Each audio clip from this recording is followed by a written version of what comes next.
Hey guys, thanks for tuning in to Comic Book Nostalgia. I'm CB Nostalgia, and we have some rather sad news from the comic book industry. Well, I don't know if you guys have been paying attention, but today we got some pretty bad news from the comics industry. We have lost another legend. Let's take a couple minutes to talk about comic artist Neal Adams, what he brought to the industry, and how his work reverberates even to this very day. If you're a fan of Batman, you have to love Neal.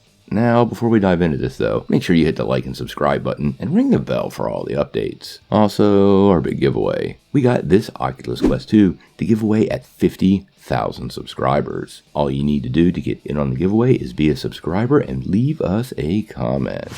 Now, like I said, we've got some pretty bad news today from a legendary comic book artist. The one and only Neal Adams, who reshaped many DC characters including Green Lantern, Batman, and Green Arrow, has passed away. He was 80 years old.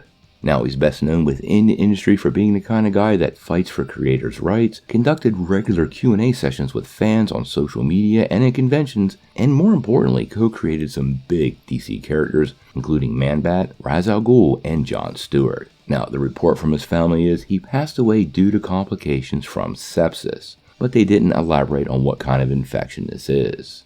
Mr. Adams, with writer Denny O'Neil, completely helped reshape the public perception of Batman back in the 1970s, establishing the dark, vengeful spirit of the night that is the personification of the character to this very day. Now, in addition to his contributions to Batman, he is remembered for his work on the Green Lantern Green Arrow series, something else he did with the late great Denny O'Neil. This totally reinvigorated both characters once again and helped redefine them with a new generation of readers. The series was also an examination and critique of modern culture, with many prevalent issues like racism and poverty, and things that typically didn't make it into the pages of comics were a big focus of the series. Now, Mr. Adams was born back on June 15, 1941 in New York City. He actually went to the School of Industrial Art in Manhattan, graduating in 1959, and in 1960 he actually started drawing comics over at Archie Comics under the legendary Joe Simon.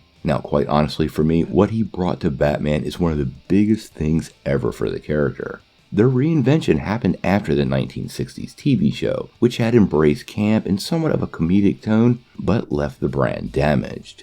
O'Neil and Adams doubled down on what made Batman great, and went back to the formula originated by Bill Finger and Bob Kane when the character first came out. They completely doubled down on the dark, gothic, mysterious, and mostly violent elements of the Batman, and this is the version of the character that most of us have come to love over the course of all these years. Now, all of our condolences go out to his fans and his collaborators, but most importantly to his family and friends. This is obviously a difficult time, so I'd love it if you're a fan of Neal Adams' work to drop some kind of comment down below. I would love to hear what you guys think of his work. Sound off in the comments below. If you like this video, make sure you hit like, click subscribe, and if you don't ring that bell, you won't get any updates. Peace.